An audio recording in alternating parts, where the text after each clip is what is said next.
everybody went to town on Saturday night. The farmers all came in and picked up their groceries, and in fact, some of them would even get their cars and put them on Main Street so they could sit and watch the people go by and visit with everybody, because that was a big social time to everybody come and visit with each other.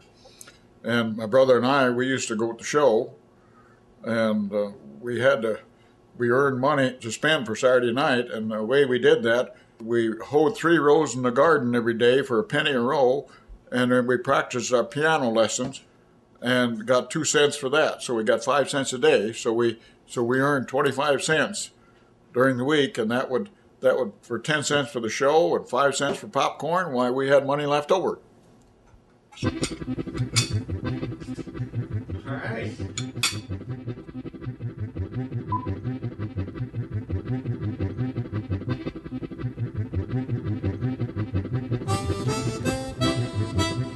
What were some of the movies that you liked to see? George Raft. He was Velma Jones, and I never missed a George Raft movie. What are the earliest films that you remember going to see? Charlie Chaplin type of film.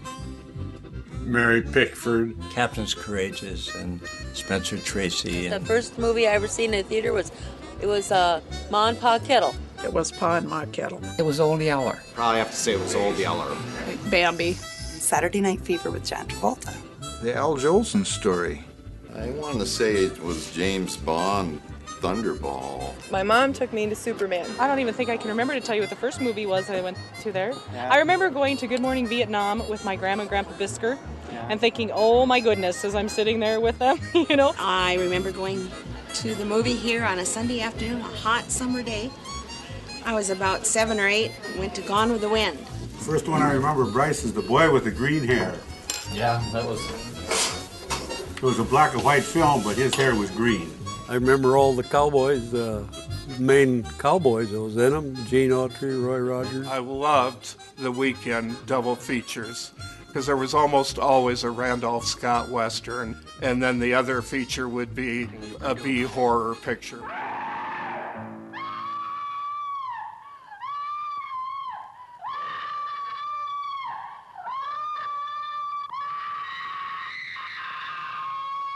I always liked Abbott and Costello was my favorite movies, and the Lone Ranger. Lone Ranger and some of them.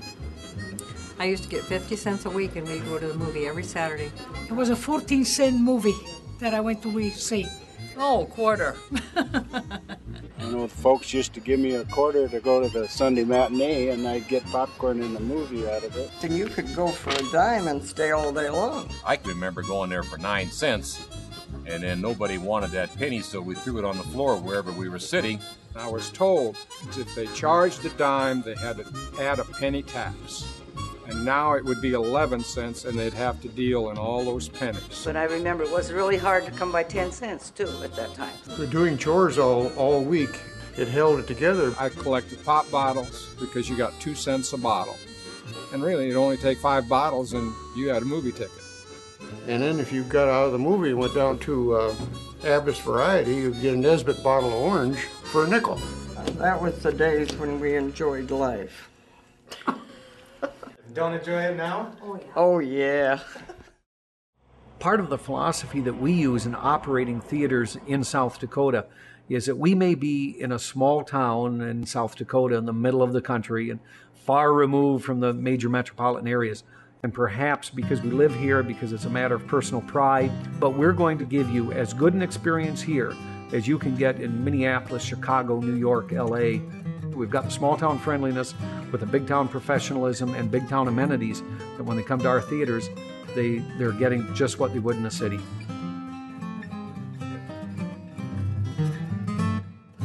Wasn't Saturday night kind of the big night? It was a big night. This town was lively until 1 o'clock in the morning. The men went to the bars, and the ladies went to the grocery store, bought their groceries, and then sat in the front of the grocery store and waited for their husbands until the bar closed. We could go to a movie every night of the week, and there was always a second show too, that you could go at 7:30 or you could go at 9, and we had good houses both times. On Sunday evening in particular, they had 2 shows on Sunday, and plus a matinee in the afternoon. That's where we grew up. That's where we did our courting. The guys would take their girlfriends out to the second movie. That was very, very mysterious to do that. And the younger, like me, come out of the theater from the first evening performance, and there would be just good-sized crowds out on the main street waiting to go in after we got out. So the community really wanted the place. Talk to me about the Strand and the balcony. That's where all the kids went, the younger kids. And then the others would be sitting down there in couples, and then you'd have to watch your head because those kids were kind of mean with their throwing spit wads and whatnot. I know. I used to go up there to watch them make out. And that's what I was going to ask. What were the couples doing? Well, they were very annoyed with those little guys. But we'd go up in the balcony. Did you disc golf? I haven't played yet. I played. Pardon me. But that was the only entertainment, actually, we had. That was a big deal. Then when I got in high school, it was a big deal to get a date and a girl. And Yeah, just go here. Yeah. Take your date over here and go watch a movie. Yeah. And how did that work out for you? It must have worked pretty good because I married her. All right. Been married for 55 years. One time, Mark and I were sitting there holding hands, and Elizabeth came up the aisle, and her friend said to her, "They're sitting there holding hands." Well, that was part of the, courting and growing up and going to the movies. What do you like about South Dakota? everything, especially the women. Really? Yeah. Hey, I've been all over. Okay. I've been to Europe, I've been to Hawaii, and South Dakota women are just as good. Before the main movie started. A little continuing episode or a cartoon, and that would start. I'll have a generous portion, for which I will gladly pay you Tuesday. Olive oil and Popeye. Popeye was popular. And it used to have a big curtain that would open. The thing that I really remember about those years is that they had newsreels of World War II.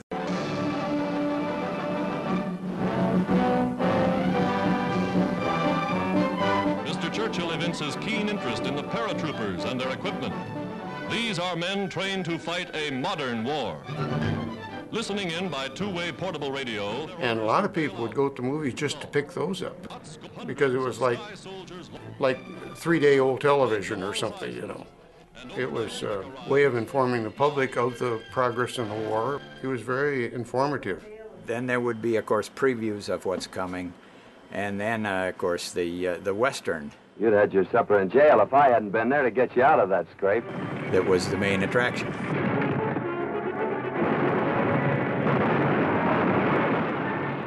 The Westerns were, if you saw one, you saw them all, of course. They cut them off at the pass. Oh, Hopalong Cassidy was a big one. Tim Holt, Gene Autry, Roy Rogers, and the shows that always had a happy ending. Yeah. And Total Lesson. Yeah. That was great. That was the only thing we had.